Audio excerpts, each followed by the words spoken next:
Gentle spring sunlight streamed down onto the quiet residential streets of suburban Boston. As I was planting tulip bulbs with my son Jason in front of our modern white two-story house, he suddenly spoke up. "Mom, these bulbs smell nice." I couldn't help but smile at his words. My 12-year-old son always notices these little changes. He has such keen powers of observation, surprising for a 7th grader. Watching him put what he learns in science club into practice in daily life makes me proud as a mother. You're right, they smell like spring. My name is Amy Brown.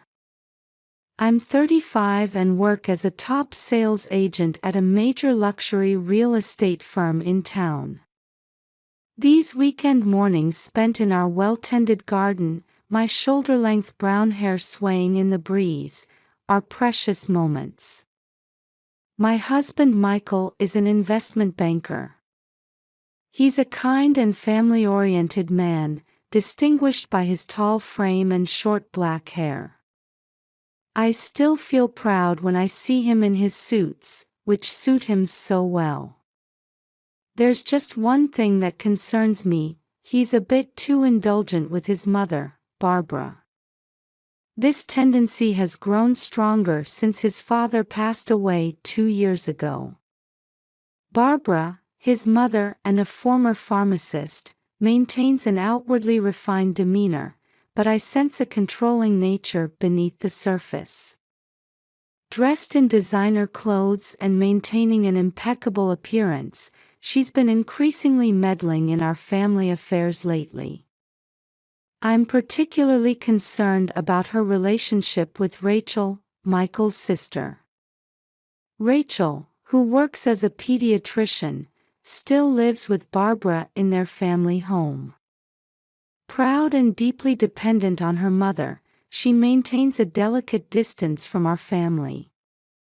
After 12 years of marriage to Michael, the peaceful atmosphere our family once enjoyed has begun to shift recently. It started when the topic of inheritance came up. While we maintain a facade of normalcy, a subtle tension has begun to permeate family relationships. "Mom, let's plant the next bulb." Jason's voice brought me back to reality. His love for science has recently turned to chemistry experiments and insect collecting, and he spends his weekends absorbed in various research projects with his experiment set. His pure spirit of inquiry has become a great source of comfort for me amidst these complex family dynamics. It was 10 a.m. on a particular Saturday. Soft spring sunlight was streaming through the large windows, bathing our modern white furniture in warm light. While enjoying a peaceful weekend moment looking through Jason's science magazine together on the living room sofa, the doorbell suddenly rang. Oh, who could that be? When I opened the door, Barbara and Rachel were standing there. Barbara was wearing a Chanel suit with an elegant pearl necklace at her throat. Her perfect makeup and luxury brand handbag exuded her usual refinement. "Good morning, Amy. We're coming in."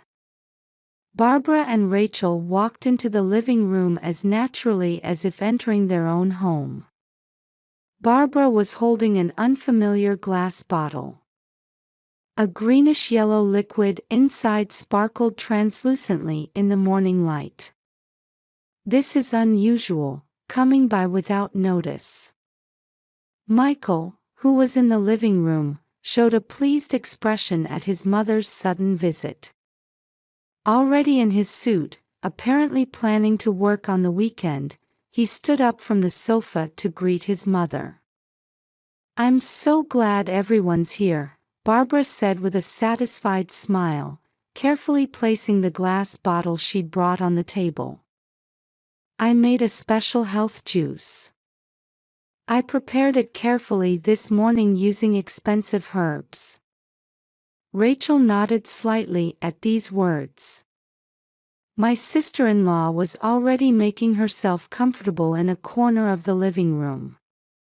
She was dressed in perfect weekend fashion, apparently having brunch plans with friends. "Oh, thank you so much," I politely responded while going to the kitchen to get glasses. I arranged 4 white porcelain glasses on a tray and returned to the living room. However, it was Jason who noticed something was wrong. "Wait a minute." Jason looked up from his science magazine and began carefully observing the juice Barbara had started pouring. His serious gaze made me catch my breath for a moment. "What's wrong, Jason?" "This smells like almonds." "But there's something strange about it," Jason said, bringing his nose closer and carefully checking the scent like a scientist. "We learned about this in science club last week. They said to be careful of unusually sweet smells. I don't think this is safe." The atmosphere in the room froze for a moment. "How dare you be so rude as to suspect Mother?" Michael's voice rang out stronger than usual. "Acting so high and mighty just because you learned a little bit in science club." With that, Michael grabbed a glass and drank the juice in one gulp.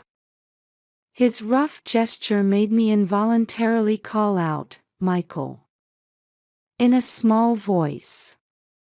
"There's no need to pay so much attention to what a child says," Rachel said, watching the situation with cold eyes.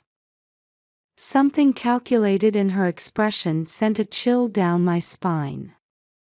Barbara sat gracefully on the sofa, merely observing the situation. However, her expression showed tension unlike her usual self. A heavy atmosphere hung in the living room, with everyone seeming to hold their breath in the silence. While sunlight streaming through the large windows remained bright as ever, the air inside felt like it was gradually changing quality. About 2 hours later, I heard Michael's distressed voice from the study where he had been preparing for work. When I rushed over, my husband was pale and covered in cold sweat. "Michael, are you all right?" Before he could answer, he suddenly began vomiting violently. Seeing his condition, I hurriedly called an ambulance and asked Rachel for her medical opinion.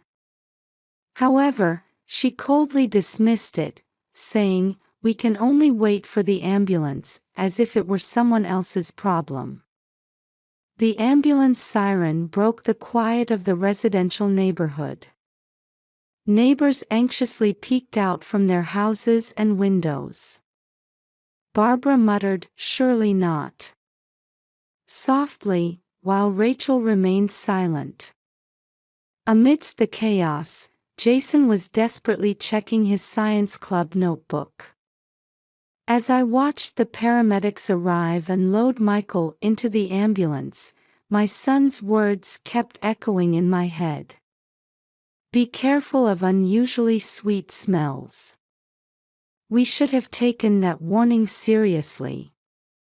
After the ambulance left, only an ominous atmosphere remained in front of the house. Mrs. Green from across the street stood worriedly in her garden, talking to someone on the phone.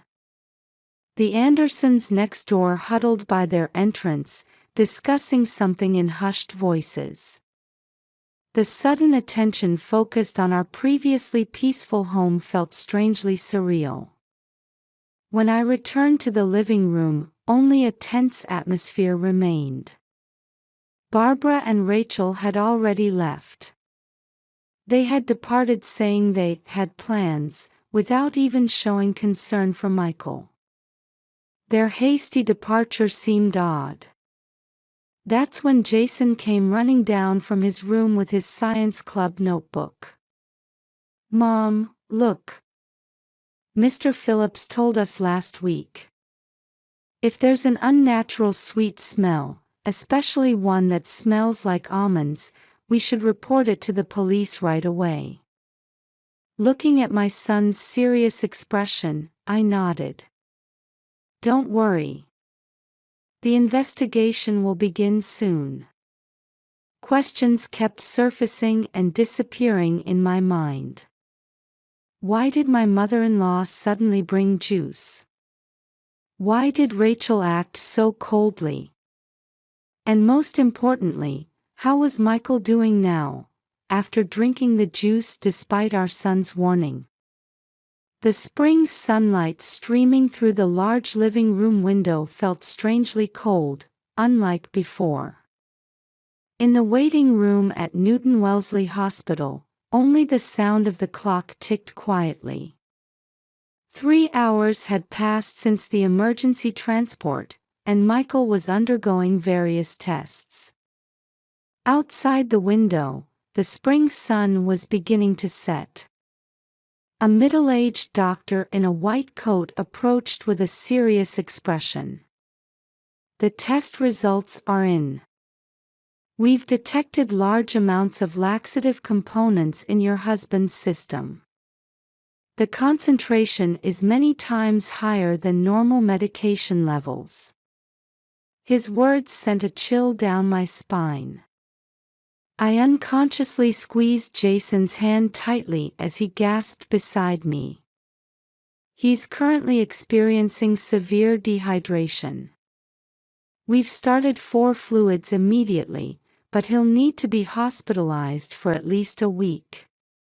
While the doctor continued his explanation, 2 detectives were carefully handling the juice bottle collected as evidence across the waiting room. The greenish liquid sealed in a clear evidence bag cast an eerie glow under the fluorescent lights. "Ma'am, could we ask you a few more detailed questions?" An older female detective approached me, speaking quietly.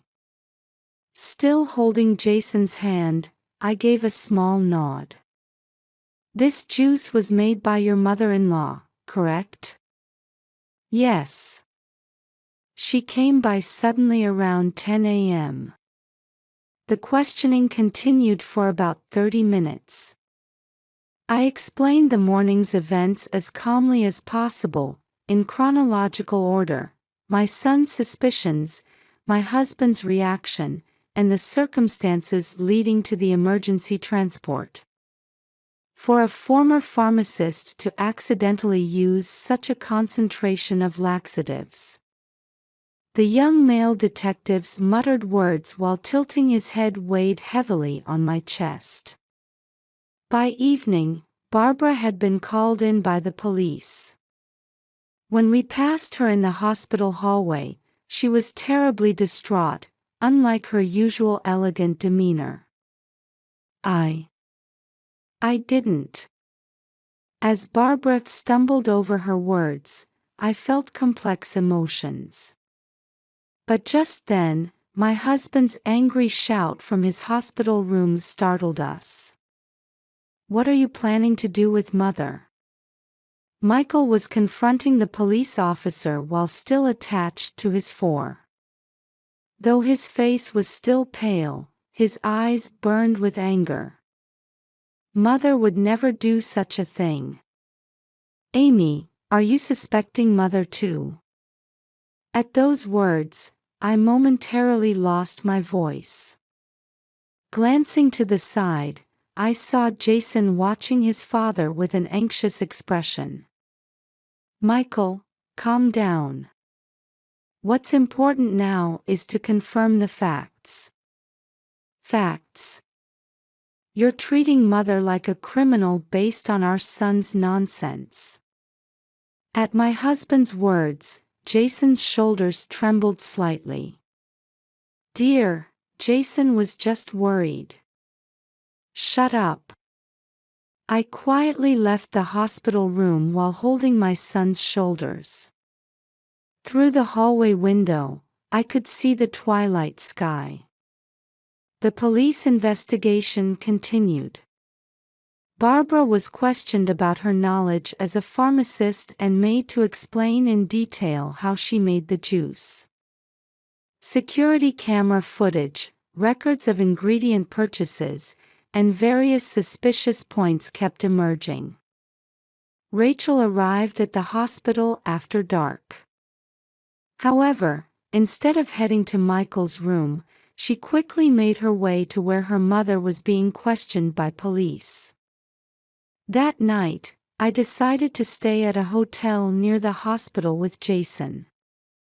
The atmosphere at home was too heavy to return there.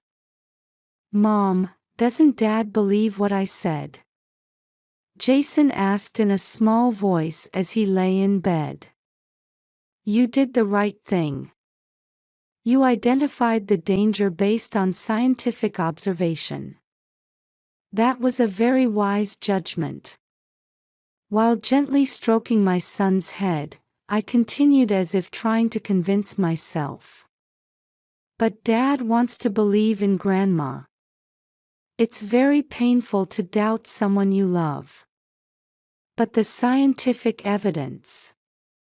Jason opened his science club notebook, staring at the page about the relationship between almond scents and dangerous substances.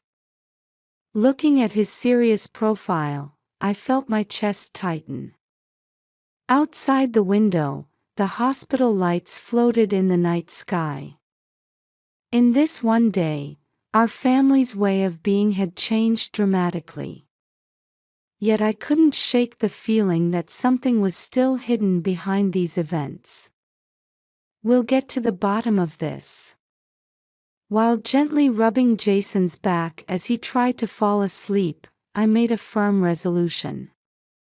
Both my son's scientific observation and my maternal instinct pointed to darkness lurking behind this incident. In the midnight quiet of the hotel, I was reflecting on the day's events. The details revealed during the police investigation came back to me one after another, like scenes from a movie. The investigators were particularly focused on how the juice was made. According to Barbara's testimony, she had started early in the morning to brew herbs and make a health drink following a special recipe. However, when police checked the kitchen, they found neither herb remnants nor any evidence of brewing. The hospital test results were also concerning. According to the doctor, the type of laxative detected was a special medical grade not available in regular pharmacies. Moreover, the dosage was dangerously excessive. Several times the normal therapeutic dose was detected in Michael's system. Even more worrying was Rachel's unnatural behavior. Despite being a doctor, she never came to check on her brother's condition.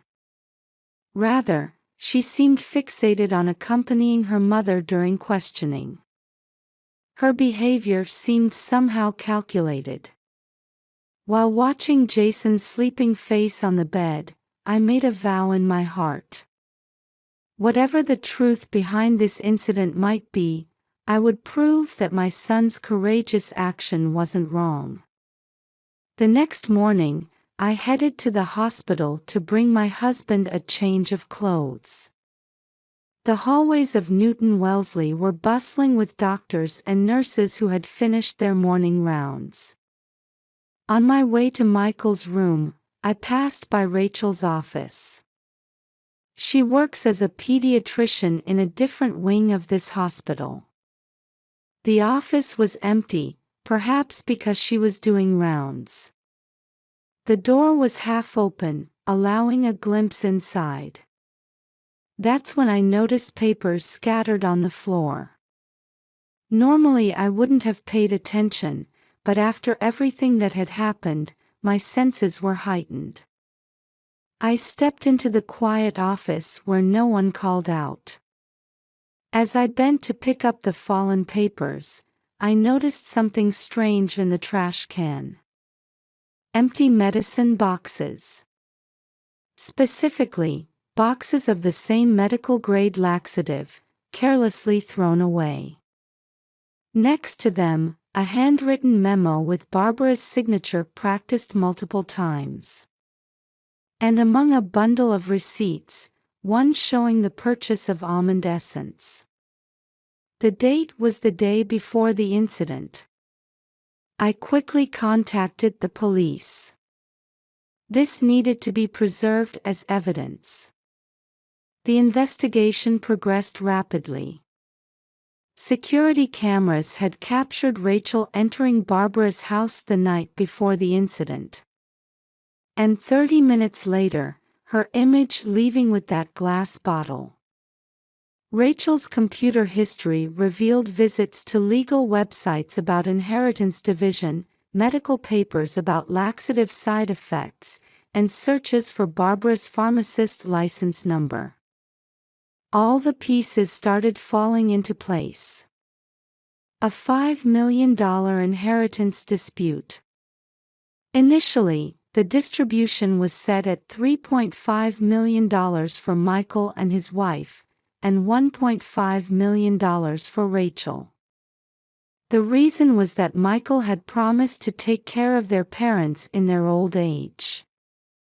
However, this deeply wounded Rachel's pride.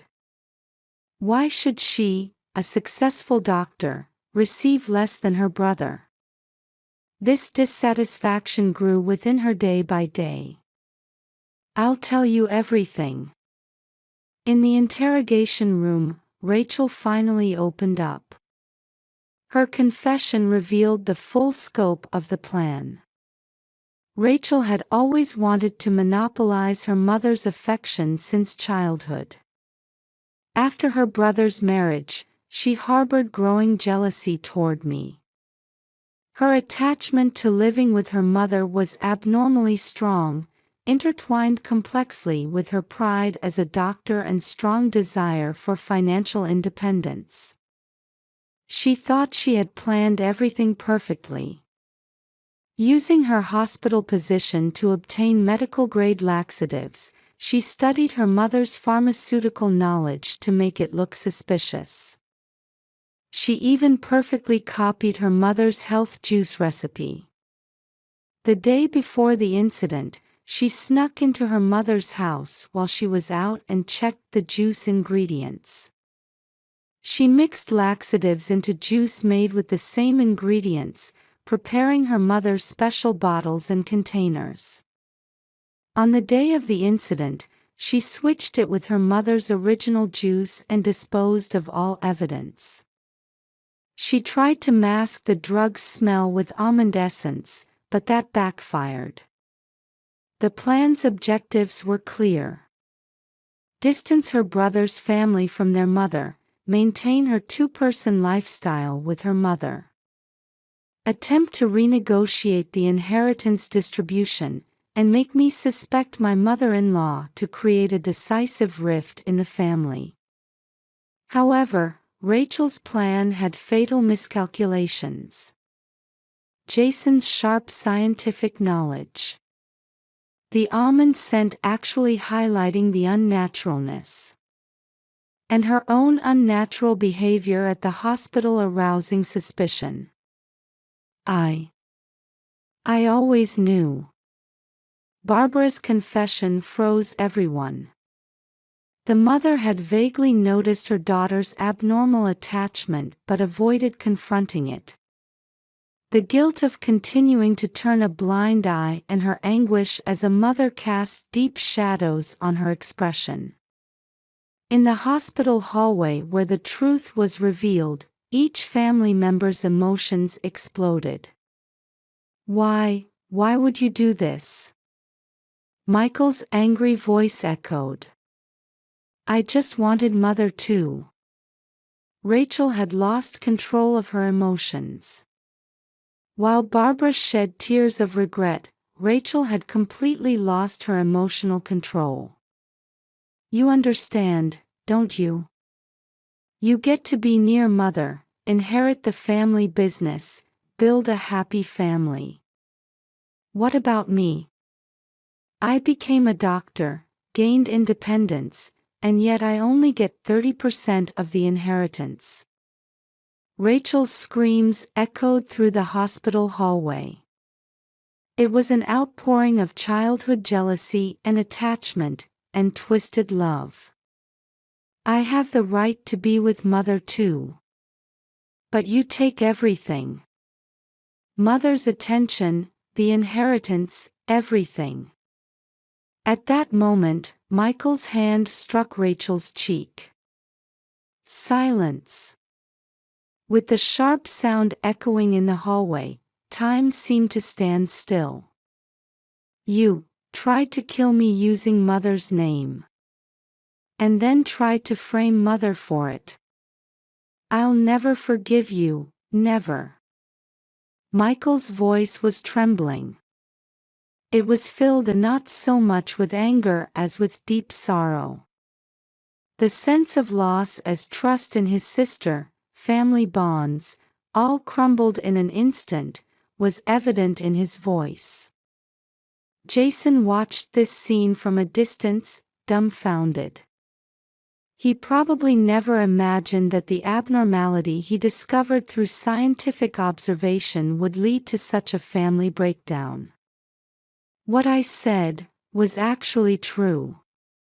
His mumbling contained the bewilderment of someone who had stumbled upon a truth they wished they hadn't known. Sometimes, young scientists discover cruel realities. That weight bore heavily on the 12-year-old boy's shoulders. With a deep sigh, Barbara approached Rachel. I need to apologize too. While I noticed your feelings, I kept pretending not to see. That led to this situation. Deep shadows of maternal anguish and regret fell across Barbara's face. She had continued to avoid confronting her daughter's abnormal attachment despite being aware of it. That guilt wasn't something that could be easily erased. I tried to view this seemingly irreparable family rift with calm eyes. However, various emotions were swirling inside me: love for my husband, pride in my son's courage, sympathy for my mother-in-law, and complex feelings toward my sister-in-law. Outside the window, the spring sun shone mercilessly. The beautiful weather seemed to highlight the gravity of the situation. We can never return to those peaceful days of the past. Finding a way forward as a family from here wouldn't be easy. Rachel was taken away by the police, and Michael returned to his room. Barbara remained seated, her shoulders shaking with sobs. Taking Jason's hand, I quietly left the scene. The spring sunlight remained bright and cruelly dazzling. A year has passed since then. Outside the window, cherry blossoms are beginning to bloom again. We were holding our monthly family meeting around the living room table.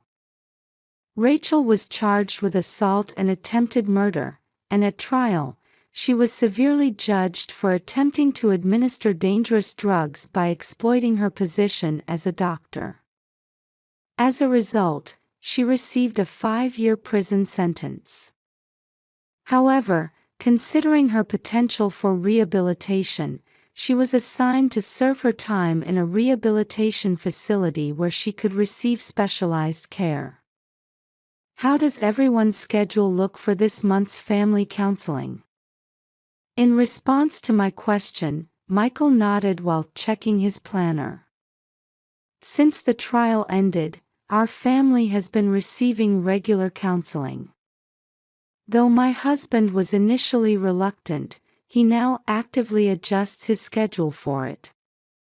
I can make it after the club activities, Jason answered while showing his science club schedule. At the trial, His scientific observation skills were praised for contributing significantly to uncovering the truth. That experience deepened his interest in science even further, and now he's a key figure in the school's science fair. Barbara testified as a witness at the trial, acknowledging her mistake in not properly addressing her daughter's abnormal attachment despite being aware of it. After the incident, she sold her large house and moved to a small apartment. Now she's involved in community volunteer work, particularly focusing on supporting single-parent families. Every Saturday afternoon, she spends time with our family. This was her own strong wish. Another letter came from Rachel. Barbara announced quietly, "Life in the rehabilitation facility isn't easy." However, she seems to be starting to face her actions while receiving professional care. Through counseling, she's beginning to understand how distorted her attachment to her mother and jealousy toward her brother's family had become. What does it really mean to have family bonds? Michael muttered one day. The incident and trial taught all of us important lessons, that blood ties alone don't make a family, the importance of having the courage to see the truth, and above all, the difficulty and preciousness of rebuilding broken trust. I feel I've become stronger now than before. My husband has become more conscious of maintaining appropriate family boundaries, and my son is growing into a budding scientist who values his intuition. Barbara is now walking a new path in life while confronting her past weaknesses. Rachel, too, is steadily progressing on her path to rehabilitation. We're quietly but hopefully watching over her recovery. Let's take another new step forward together. The spring light streaming through the window was bright, just like that day, but different now. It felt as though it was gently illuminating our family's future.